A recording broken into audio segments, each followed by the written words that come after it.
Wasn't that something that was the Veterans Administration contacting you like that? Yeah. Well, it was an appointment. Right. And instead of, they were trying to schedule more appointments on the phone as opposed to people having to go in person. Sure. So this was my nurse practitioner.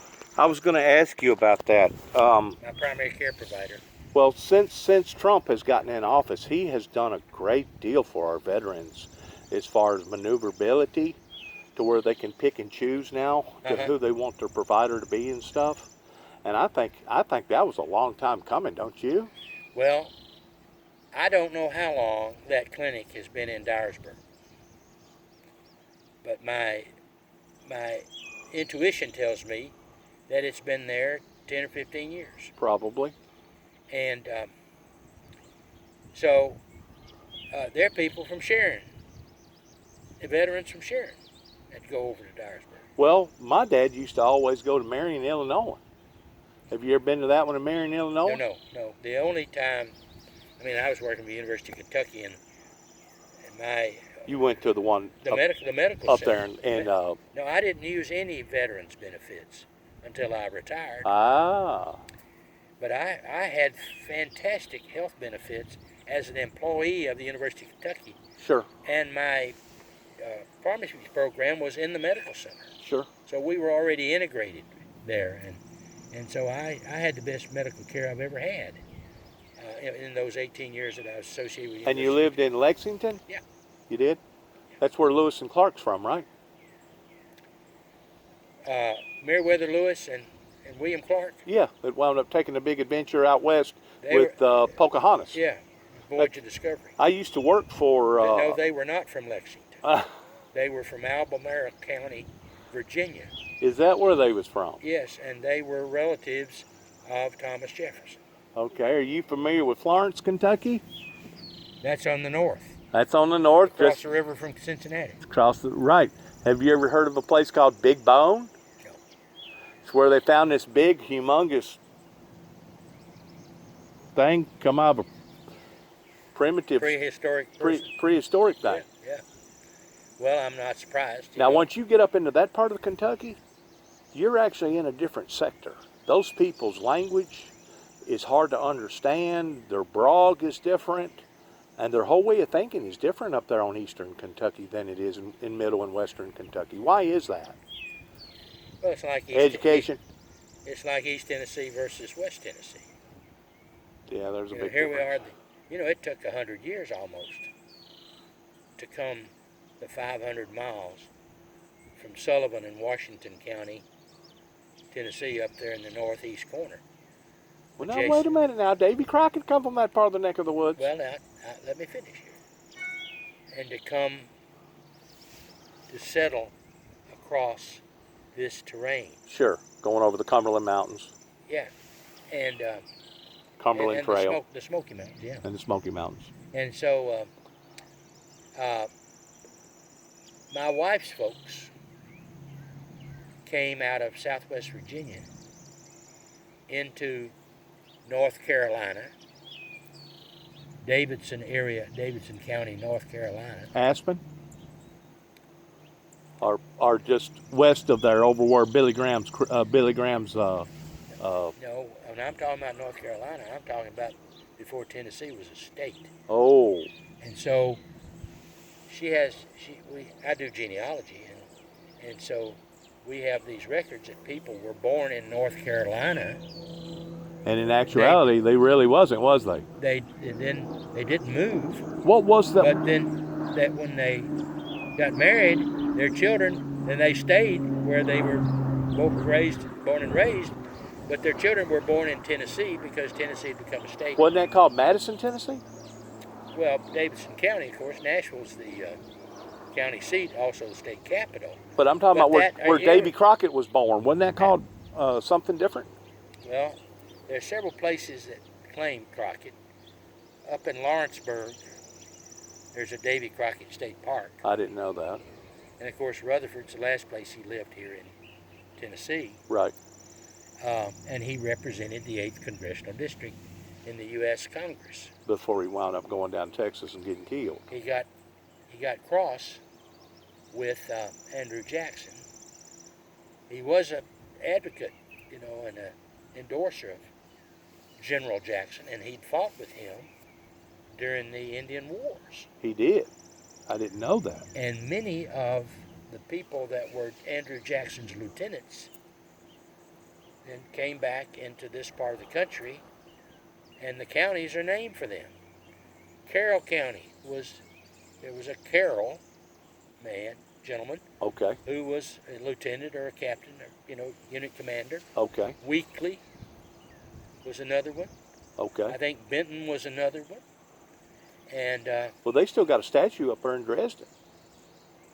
I guess it's a Civil War statue yeah, or that's a something. Johnny Reb statue. Who? Johnny Reb. Johnny Reb. He fought for the South, didn't he? Well, that's what the Yankees would call the Confederate soldiers. They called them Johnny Rebs. I stopped to see you now. Okay. My great-grandfather was in the 31st Tennessee Confederate Infantry Regiment. Okay. He was in a company called the Weekly County Stars, and he had enlisted over at Trenton. Apparently, Trenton was kind of the hub of enlistment for northwest Tennessee. Uh-huh. And so he was in the war. He survived the war. He'd been a prisoner of war, but he had been released. He was up at Camp Chase, Maryland. Not Maryland, Camp Chase, Ohio, which is in Columbus.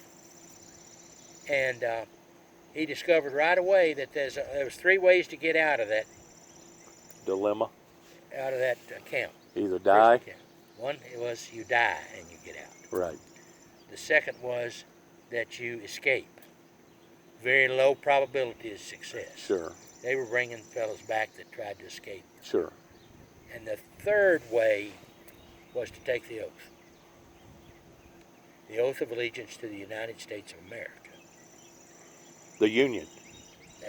The United States. The Union, basically. Which was the Union. Which was the Union. That's the remainder after the. Sure. But they were the United States Army. You need to and go. So let me finish this. Go ahead. I'll tell you about him because I want to get to here. So he decided, he was a young man, spry, and he says, I need to get out of here. Sure. And he took the oath. He was only up there about 10 or 12 weeks. I got you. Determined. He came back to West Tennessee and rejoined the Confederate Army, Nathan Bedford Forrest's 7th Tennessee Cavalry. He did. And finished out the war. After the war, post-traumatic stress has been in existence as a condition for millennia. Probably. Yes. Going all the way back to the Vikings Wars. Yes. And so we've got to realize that the veterans of the Civil War who'd been in that hand-to-hand combat and all that killing, and all that blood, all that sanguine nature, that they experienced that. They were experiencing It'd become part of them. Post-traumatic stress. So what did he do? He had grown up after his family had migrated from Halifax County, Virginia. They first stopped at Grand Junction down in Hardeman County, tried to grow tobacco down there. It wouldn't grow, it was too hot. They found out it would grow up here in Weakley County. Or up towards Kentucky. They moved up here in about 1839. And they bought 20 acres share of 2 sections of land. Sections a square mile. And my dad was born on that land, out there on off the Dresden Highway. Okay. And which, repeat his name again, sir? James Russell Roberts. James Russell Roberts, he was probably born in 1916. 1916. July the 14th. So he would probably be about 92 years old. I know he did, but he's over 100 years old. He'd be over 100 years old, wouldn't he? Yeah, he'd be 104. He's 104 this month. Yeah. So William Jeffries then grew up. His growing up years were out there between Dresden and Cherry. Sure. On that property. And then the war came, and he goes into the war. And I've told you about his being in the war. Sure. Well, after the war, he became somewhat of a hermit. And he did. He went secluse. And he married a widow woman. She was Martha Trout Simpson. Simpson. And she was born and raised down around the Gibson area in Gibson County. Gotcha. But she had gotten up here some way. And they put their home up near or on the banks of the Opine River. And my grandfather, Alvin M. Roberts, was born down here, grew up down here, talked about going to Lim's store. Yeah. And he would ride all over the countryside down here in the late 1800s. And then he married my grandmother. Did you ever hear of any Davises in this area? Yeah. That was people on my grandmother's side. Yeah. And Wiley's. Pappy Davis and Wally's, yeah. Yeah. So. How about the Bakers? Well, there was a baker that was a carpenter that lived in Sharon, but I don't know where he was born and raised. You know J.M. Willis? I might, because there were some Willises that traded in my dad's store. Really? And man, See, my great great grandfather fought in the Civil War, and if you'll go up there where the Primitive Baptist Church is, you may know exactly where it is. Where the Coca-Cola man lives, that bought the Turner Farm, where the big pond is in between Reeves and Reeves and Mount Pia. Uh-huh. There's an old church over there called Primitive Baptist Church. There's a cemetery back there that the majority of my people are buried at. And we go all the way back to the early 1800s too, right here in this area. Yeah. Now I know that we migrated from North Carolina, like your people did, probably originally come from Great Britain somewhere or England somewhere. Wales, okay. That was the Robertses did. Okay. And then my mother's mother was a Montgomery, and they came from Northern Ireland. And they were part of the original settlers. From Ireland? The Protestants. Okay, it's part of the Protestants. That moved to settle Northern Ireland. And that was the conflict between the Irish and the Northern Ireland. Yeah. The Catholics versus the Protestants. Well, let me ask you a question since you're here, and you're a very historical man, and I can tell you're very knowledgeable. Do you think it's right for them to be knocking down these statues the way that they're knocking them down? Don't you think that should go through some sort of a legislation process, that if we feel like that those statues needs to go to a museum, we should take them down with dignity and take them down the way that they should be taken down, other than grabbing them hold with a rope and jerking them down that way? I will say, because we've been vandalized here on this property 2 or 3 different times for standing up for what we stand up for as far as our veterans. I understand and have some sympathy for the protests, but not for the riots. Right. Not for doing damage and harm. Right. So see, they was going to take Nathan Bedford Forrest down there at Memphis, take his statue. It already had been moved. I didn't think that they removed it because it was sitting on a cemetery plot. And according to the cemetery plot in the state of Tennessee, you're not supposed to deface any headstones or any cemeteries in a cemetery plot.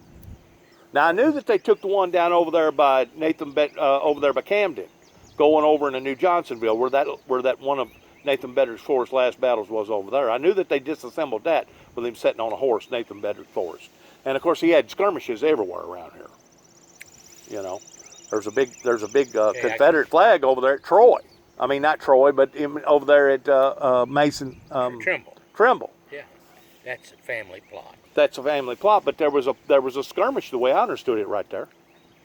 Well, can I go back and answer your first question Sure. about Nathan Bedford Forrest and the monuments? Like I say, I understand their feeling of being abused, misused, not enjoying the full breadth of rights and privileges that typically white people. It would be the same thing as a Jew, Jew looking at the swastika. Yeah. Same thing. That's right. Now, I grew up here, I was certainly I grew up in this culture. And the more I learned about my family and my great-grandfather, Your heritage. the more I had an appreciation for some of the things what they did, and in some respects why they did them. I went to segregated schools. I had never had a class either in grammar school, high school, my baccalaureate program, my master's program at the University of Tennessee, Now, come on now. or my PhD program. I've never had a class with an African American student. Wait, I did in my PhD program, I did. But that doesn't mean they weren't welcome. Because I believe the way to better conditions for yourself and your family is by virtue of becoming better informed. Well, a lot of that though's got to do with necessity as far as what's availability. Well, yes. And the education at the time, right in this particular area, was very limited in our teaching skills, and you know that to be true. Well, I do know that. That's one of the reasons that Billy Sims and his classmates came to Sharon when the Sidonia School was closed. That was some initial steps. There used to be little schools all over the country. It did. And my granddad probably, I don't think he finished beyond the 8th grade. You know anything about Christmasville? No. Let me finish. The community of Christmasville over towards McKenzie? Man, I'm trying to answer your first question. about the monuments. That's right. About these statues. That's right. And of course, maybe I'm talking too much about it. But it is not a simple matter. It is not a simple matter. No, it's not. You're absolutely and correct. so, yes, I can understand some of the concerns about, people being offended. But when do we stop responding to people being offended? I mean, there might be things that you're offended by and that I'm offended by. Sure. And if we're going to treat everybody equally, then I guess everybody gets to express their being offended and expect some action to remedy their being offended. But here, you're going with the monuments. Where does that stop? Anything that has to do with slavery. They pulled down U.S. Grant. I heard they did. Yeah. Well, I've read his memoirs and a couple of other history books about his work. They cited that he owned a slave for a year in Missouri. That was after he married his wife, who was from Missouri. Missouri was a slave state. Her father had a plantation of sorts. Is that why Missouri was a split state during the Civil War? Because it already done been passed over to a slave state? Well, if you remember the Great Compromise that Henry Clay, a U.S. Senator from Kentucky, Right. attempted to bring about, well, the ultimate response to the Great Compromise, and he was a senator in the 1830s and 40s and right around 1850. Right. The response by the federal government was, well, when we admit new states, one will be a slave state, one will be a free state. So they did that for a few years. I can't recall how many years. But Missouri became a part of the United States designated as a slave state, where people were free to have slaves. Their laws were more supportive Compliant with the South. Of their citizens. Even Louisiana. Of course. So, and Missouri became a state, I think, in late 1840s, early 1850s. So, but where I'm going with this is, George Washington had slaves. Thomas Jefferson had slaves. James Monroe had slaves. Jackson had slaves. James Madison had slaves. Yep. Slaves. Jackson had slaves. Jackson was the first person elected President of the United States west of the Appalachians. Previously, the only people that had been Wasn't he president... the 7th president? Yes. Previously, the only presidents had come from either Massachusetts or Virginia. That's right. Massachusetts people were abolitionists. That's right. The Virginians, they had large land holdings, and the way to get the work done was either with horses, mules, and slaves. I like what Jackson done with the Louisiana Purchase down there. Well, no, that was Jefferson with the Louisiana Purchase. It 1803. was. Okay, I may have my presidents wrong. Yeah. Well, see, Jefferson, they bought the land. They bought it from France. Napoleon had his wars going on, and he was running out of money. And so Jefferson had spent a great deal of his years as a diplomat in Paris. So he was really rather well connected there. Is that what they consider the 1812 war? Well, the War of 1812 was between the United States and Great Britain. That didn't have nothing to do with Davy Crockett being killed down there in Alamo? That was, Davy Crockett got killed for Texas, when Texas wanted to become independent of Mexico. What year was that? 1835-36. Okay, that was in between then. I got you. And the Indian Wars were between 1812 and 1825. Well, do you think it was right towards what Jackson done with the Indians? You see, Just like it wasn't right with having black slaves back in that era. But you don't see the Indians having an uprising to going on a warpath, do you? Well, of course, you don't see that, but who deserves to do that? Because, and I'll get back to Jackson, but at the end of the Civil War, the Confederate folks, undressed, took off their uniforms. The Union soldiers, many of them stayed, particularly the officers, and a number of the enlisted, stayed in the Union Army, and they immediately went west. And over the next 10 years, created this horrible genocide. It was a genocide. It was. Toward the Native Americans. It sure was. It was awful. It was a much more, and I don't condone, or support how the slaves were treated. Well, it's one thing to say that you're colonizing a territory or colonizing a group of people over in India or over in Africa, and it's another thing to come in and slaughter them. And that's exactly what happened. They went in and slaughtered those poor Indians. We are of the United Kingdom culture. We got the European white. That's right, and that associated with colonization was taking control. Did you know where it first began?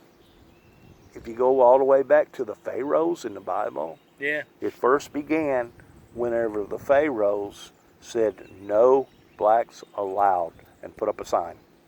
That's whenever discrimination started. Yeah. That was 4,000 years ago. Yeah. Back there in the era of Moses was whenever they started discriminating against people because of their color or because of their race towards where they come from. And that's wrong. It's wrong to do that. Now, I'm going to finish a little something about Jackson. They give him credit. They say he did it. Well, let me tell you something. That wasn't an executive order. The United States Congress was supportive of that. It was. Yes, the United States Congress provided this authorization for kind of like the lands to be kind of the way Congress gave the green light to TVA towards reforming the Tennessee River and putting up 17 different locks. Of course. And what would happen? You know how many Native American territories that they flooded out and grave sites and holy sites and stuff like that I have no idea. Oh, they don't either. That's right. Because they wasn't keeping up with it at the time. Because they didn't matter. At that time. They didn't matter. At that time. But at the end of the Revolutionary War, our government, which was a very flimsy government, I'm not saying that critically. I'm just saying it was its nature. But how were they going to pay the veterans of the Revolutionary War, the people that represented our country? They gave them land grants. That's right. That's right. That's right. The same thing was with the War of 1812. Okay. They gave them land grants. Okay. Where was that land? It wasn't the land that was already deeded and occupied on the east side of the mountains. Probably up in Nebraska or No, it was right here. Oh, it was. It is right here. Tennessee did not become a state until 1796. Oh. The end of the Revolution was in 1783. That's right. So these people then, another thing that was happening, you think about the culture then, the families, they would have 8, 10, sometimes 12 children, maybe more. Sure. Well, they didn't have enough land to sustain those children whenever they got married and they were raising families. All that land wouldn't sustain 10 or 12 families. Sure. Wasn't enough chickens and goats. Somebody had to move. Right. And where did they move? They moved west. And how were they incentivized? Well, there were these land grants. Some of the people that earned the land grants picked up stakes and came. Others sold their land grant privilege. All right. Do you remember? Very likely to some of our relatives. Probably did. Do you by chance remember Hayden Macwright that had big arms and big hands? The Macwright family? You don't remember them? Well, I recall the family name. All right. How about the Jacobses? Yes. Layman Jacobs just died about. Jody Jacobs. Yeah. He came up to Sharon one afternoon, and this hen had ridden in the back of his truck. And he came in my dad's store, and my dad said, "Hey, Mr. Jody." And there were 2 benches out in front of my dad's store. They had that awning that covers a double wide sidewalk. Right. And these veterans and these elderly gentlemen would sit out there and talk, smoke, chew tobacco, spit, try to hit the gutter, but sometimes it was right there on the edge of the sidewalk. Sure. They'd come in the store and buy their tobacco products. They'd go back and match Odd Man Out in my dad's drink box. And they whittled a lot. They whittled. But they would spend the days out there. Particularly farmers, they'd get rained out and they'd come to town. Sure. So Mr. Jody'd come in, and one of those fellas out there came in and says, "Hey, there was a chicken just jumped out of your truck." And my daddy says, "Ken, go out there. Help Mr. Jacobs get the chicken." Did you? I did. I did what my daddy said. Daggum chicken's hard to catch. So I was out there chasing around. Mr. Jacobs was out there too, and we got him cornered, and I got him in my hands. Mr. Jacobs says, "Son, you did such a great job. I'm going to let you have this chicken." So I had some kind of box there in the back end of the store. Put her in this cardboard box and taped the top on it. And that evening when I went home, I let my chicken out. I'm a darn. And that chicken laid eggs there for 2 or 3 years. And one day we were having fried chicken, and Mother said, "This was your old hen." No way. Did she? I was a little bit reluctant to eat any more of that fried chicken. But my mother could make good fried chicken. Well, listen, I've enjoyed our conversation. This business is hard for change. I've got a couple other questions to ask you, if you don't mind. Okay, all right. Now, by the way, apparently you've never heard of a Roberts family living down here, I guess. On the Beech Ridge area? Yeah. No, Is this Beech Ridge that I'm on? This is considered the Beech Ridge.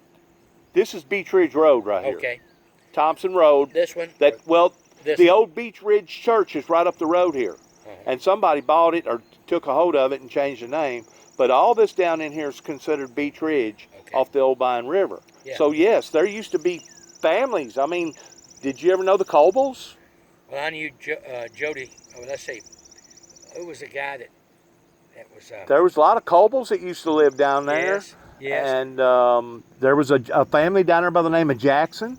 A real talkative fellow that lived right on the edge of the water by one of the first bridges that we come to.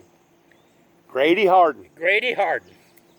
Yeah. Grady Harden. You knew Grady. Yes, and he Lord. was a colorful fat fellow. He was, wasn't he? Yeah. He made a lot of moonshine, but he also fished a lot down on that Obion River, didn't he? He did. And of course, the duck hunters would come down here in the fall. Right. He might have been a guide for them. Novella Davis used to live right up the road. Stanley Bird was right up the road here beside the church. I don't know if you remember them or not. And then there was Paul Hill. And then there was, God, there's so many names. Back years ago. I see you have the Star of David. I bet that attracts some attention, doesn't it? Well, it actually brought a lot of misery into my life because whenever you start putting up religious artifacts, and if you drive less than a quarter of a mile away from here, there's a bunch that moved in about 15 years ago called the Wiccans. Are you familiar with the Wiccans? They actually pray to the owls, and they pray to the trees, and they pray to anything pertaining to God's creation, but they don't pray to the Creator. They're an occult, and they're basically devil worshippers. And whenever I moved in here in 2014, after being spread out and going to different places, oh my God, they made my life miserable to the point that they literally drove my brother off into an early grave. David Jeffrey Jackson, he used to live down there in that trailer. He died at the age of 51. And we couldn't never get nothing done up at the Weakley County courts. Do you know anybody associated with the judicial system here in Weakley County? Like maybe Mike Wilson, that's been the freaking sheriff for like 27 years, the 9th or 10th term.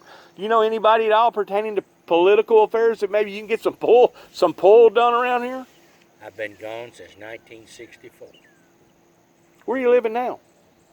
Tigrit. I've heard of Tigrit. It's about 4 miles over by Huntington, right? North of Friendship. Friendship. It's in Dyer County. Okay. It's in the southeastern corner of Dyer County. Okay. About 15 miles from Dyersburg. And that's where my wife was raised. Okay. You got a farm over there or what? Yeah, 56 acres. Do you? And it was... You just rent it out to the farmer and let them lease it? Yeah. You get a third and you give them 2/3 or whatever? They give me a third of what they've produced. Yeah. You got any fishing holes over there? No big ponds or nothing? I'm not a hunter and I'm not a fisherman. Right. Love to read. The old Lim store where my great-grandfather used to, bought it from Ridgway. Bought it from the Ridgway family over here years ago. Do you remember any part about Jeff Jackson that used to run the Lim store? Well, there was a brother Jackson that was a minister for the Cumberland Presbyterian Church in Sharon when I was growing up. His name wasn't Cecil, was he? I don't know what his first name was. Do you remember a Cecil? You remember Dan Simmons that had the Dan Simmons beer joint down there? Yeah, and the Reynolds twins, Herman and Harry. Herman and Harry, they're the ones that built that store, and also they're the ones that started that store, I guess, in Sidonia. Herman and Harry. Well, Herman and Harry ran a sawmill for years. Oh, they did? They traded with the Miles? With the Mileses over there? Miles. Yeah. There was a Miles girl that was in my class, and she got married before she graduated. How about the Horns? Did you ever know Mr. Steve Horn? I knew some Horns, but they were further up the road, I think. Okay. Maybe on the other side of Sidonia. Okay. Cancels, yeah.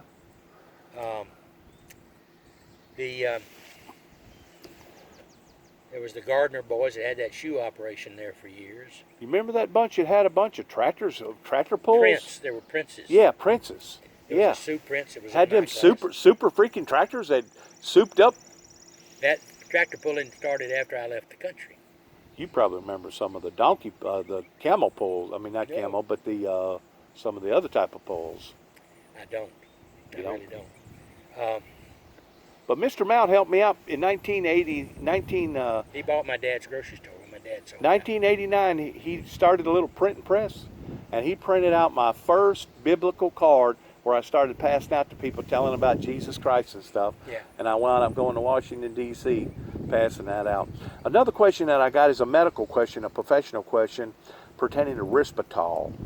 Risperdal is a psychiatric drug that they put me on up in LaGrange, Kentucky, because they thought that I was delirious or delusional. This drug basically causes obesity and breast enhancement, and this drug, I guess, has been pulled off the market, and the people that manufactured this drug have been sued to you know what and back, kind of like making those Oxycontins and stuff. You know who I'm talking about, that family too as well. Mm-hmm. What can diverse or reduce or take the damage that has been done? That's the reason why I got this big old belly on me, is because I wasn't on it but about maybe 6 or 7 months during the time that they was studying me up in LaGrange, Kentucky. But it done enough damage to my DNA that it changed something inside my body to the point that I become overweight. And it's not that I just eat and eat and eat, and it's not that I don't exercise. I've done all this just within the past like 6 weeks towards building this and building that. So obviously I'm not just sitting on my rear end not doing nothing. But what can I take that would reverse the damages of Risperdal? Well, I wish I could tell you. But in 1973, actually 74, I stopped being a practicing pharmacist. So now you're just on the high tech end. You just do the paperwork stuff. I was an academic administrator, higher education academic administrator for 25 years. Okay. But I hired... So you become a pencil pusher then. I was a money raiser. You was a money raiser. And a building. I built buildings for my programs. Did you? Yes. I've raised... But you also persuaded doctors by giving them samples and say, here, take some of it. I did not do that. You did not do that? No, and most medical sales representatives are not pharmacists. What are they? Well, I have a niece. Salesmen? I have a niece that was a medical technologist. Technologist? Med tech. But don't they do that? They get these doctors hooked on these free samples towards giving them out to their patients, and then the next thing you know, they expand and say, okay, this is the drug that we're going to primarily use now. I'm going to go back to your original question, because I can't answer 3 or 4 questions simultaneously. But you're a smart man. Well, that's the reason I want to be responsive Accurate. to your first question. Accurate. I just can't take them like this. I got you. And give you a little bit of here, a little bit of here, Sure. and then that creates another set of questions. I got you. That's what I'm experiencing right now. Okay. I don't mean to throw the whole load on you. And I'm not trying to be critical. I'm just describing the circumstances. About Risperdal and stuff. Yeah. I had never been dispensed Risperdal. I couldn't even describe it. My responsibilities as an academic was to teach, to do research, to publish, and that's what you cut your teeth on. Because of my nature, to do public service. Gotcha. There are a lot of folks, a lot of fellows, basically PR men work. and women, PR work. Men and women that were not as outgoing and engaging that were on the faculties. So they were very focused on what was going on in their laboratories. Sure. And when their work was done, they went home. Sure. My work included managing groups of people in the pharmacy education arena, but also working with potential benefactors. You had the gift for gab. I learned that in Robert's Grocery. You did.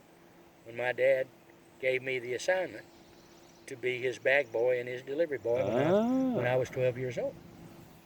So and he told me that day after we picked peas, that goes back in the early part of our conversation. Right. My mother cleaned me up, took me down there. And I walked in there and I was standing at one checkout counter, standing there at the checkout counter, and he says, now son, when you bag groceries, I want you to put the heavy stuff in the bottom, canned goods, flour, meal, sugar, those things go in the very bottom. Had those paper sacks back then, wasn't plastic sacks. That's right. We called them cash and carry bags. You put the eggs, the cakes and the cookies and the bread on top. I said, I've got that, Daddy. He said, the other thing I want you to do is when people come through that front door, I want you to speak to them. Invite them in. Sure. Come in, Make them feel at home. Come in, Mr. Jackson. Make them feel at home. How have you been, Mr. Jackson? He said, not only call them by name, but ask them a little bit about what you know about their life. Sure, you can relate to them. And I might say, and how are things going down there on Beach Ridge, Mr. Jackson? Right. And you'd say something. And then I'd say, he told me, he said, then offer to wait on them. We could relate to one another in conversation, and then you offer your service. That's right. And once you offer your service, that just it. And so that's the part of hospitality, kind of like the restaurant business. I had a marketing major in my MBA program. You did. I took a lot of marketing courses. That first marketing course that I took up there at UT Knoxville, this is after I got out of the Navy and I was using the GI Bill for education. And I came home and I said, you know something, Daddy? In this marketing course, these folks have written down what we were doing at Robert's Grocery. But it was, and I would teach this to my pharmacy students. And that is, your patient or your customer, the major critical decision that they make is to decide to come in your front door. So how do you read people? Let me finish.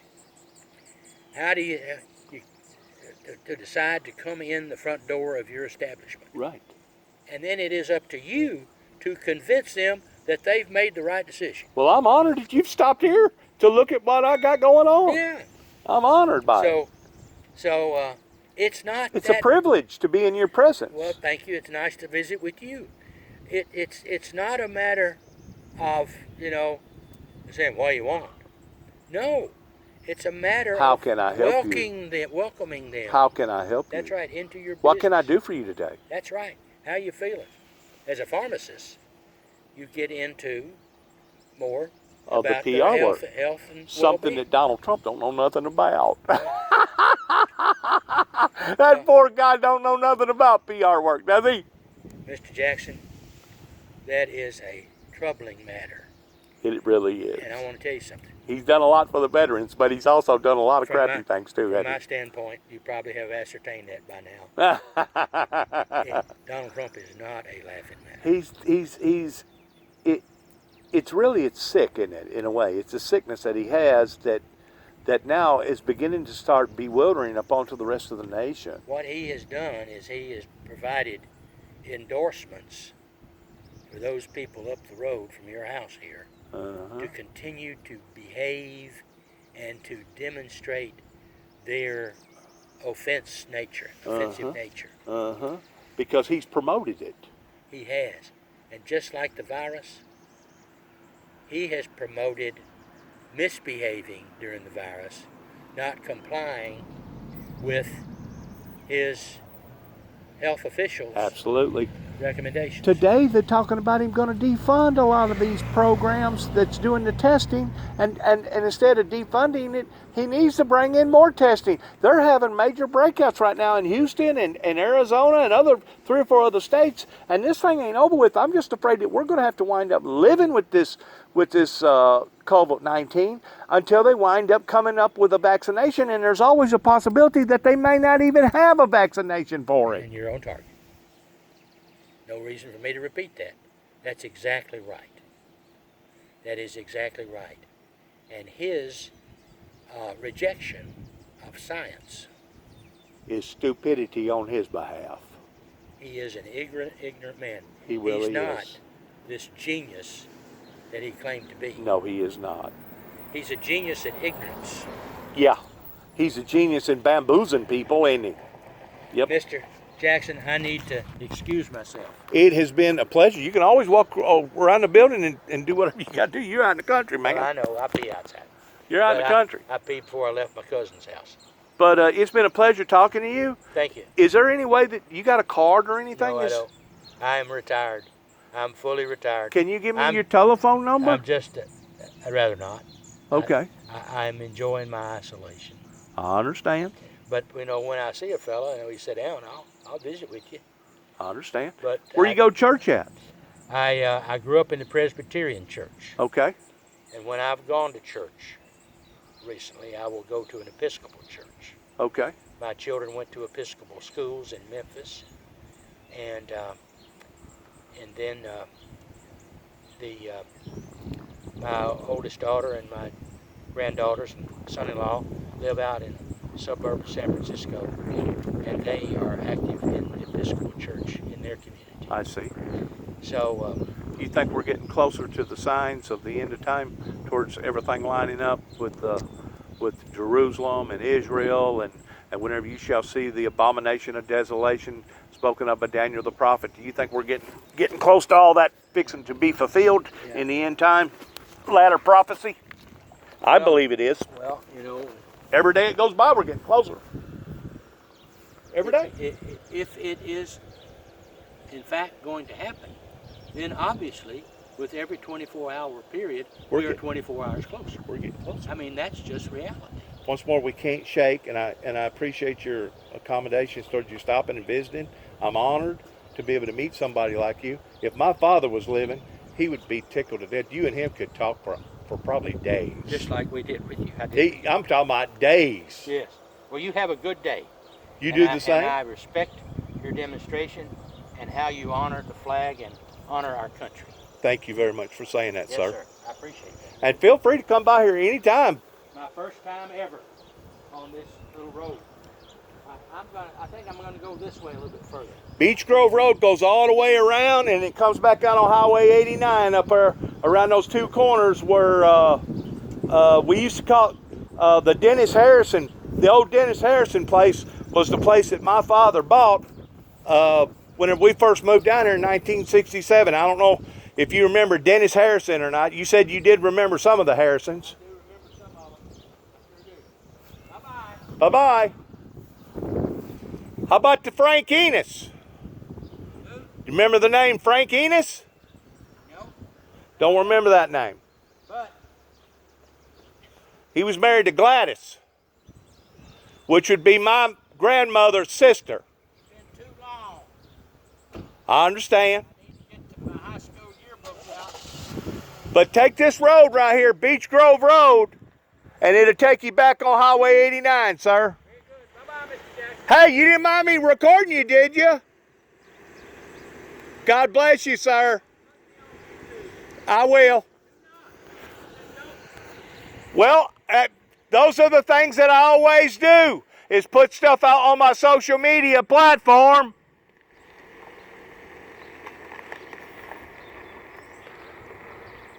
That's how I keep up with history, is that I put it on my YouTube platform. That way I can go back and research it. I understand. I just prefer not to get spread across the country. Well, come on, you're already retired. You don't have nothing to lose. God bless you, sir.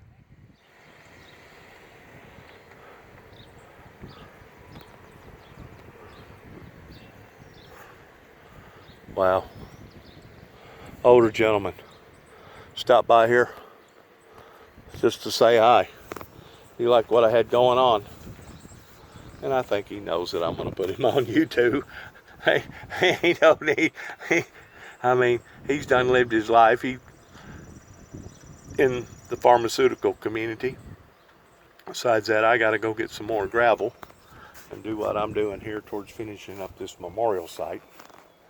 But it is a pleasure in meeting with people like that, because they bring back so many memories of their childhood days, of what that they stood for, who their parents was, and running a store there in Sharon, Tennessee.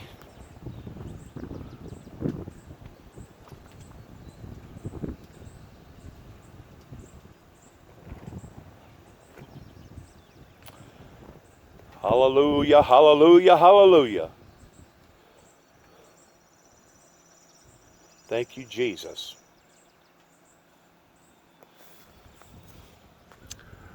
The battle is over, but the fight has just begun in honor of our veterans. And honor of our veterans.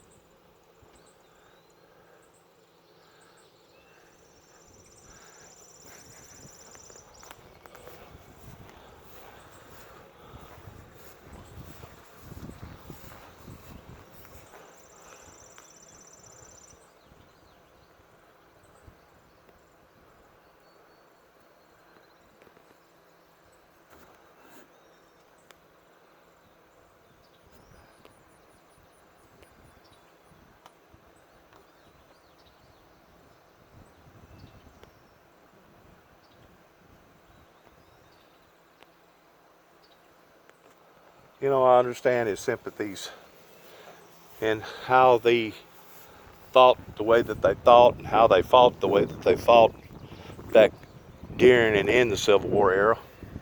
But I also understand the sins of this nation should no longer be celebrated. The sins of this nation should be put to rest as the sins of this nation that don't need to be standing out into the public, agitating and aggravating those who have been offended by the sins of this nation. Once more, we honor our military in making this Purple Heart in honor of the wounded and those who have served.